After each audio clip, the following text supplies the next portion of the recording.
ako? Siya lagi kong dahilan kapag may nagtatanong sa akin, sino daw winner ng season 3.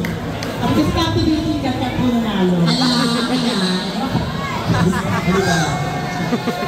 So ayan, excited ako kayo sa next episode of Drag Race Philippines! Oh, diba? Pasabog kayong lahat. Oo, abangan niyo po yung next episode dahil aanin pa na naman po si Angel.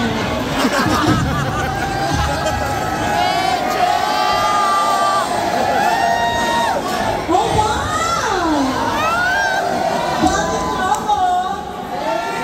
Oh, meron talaga tayo ng gitsara. Oh, wow! Bakit mo ako? Angel, pinaka.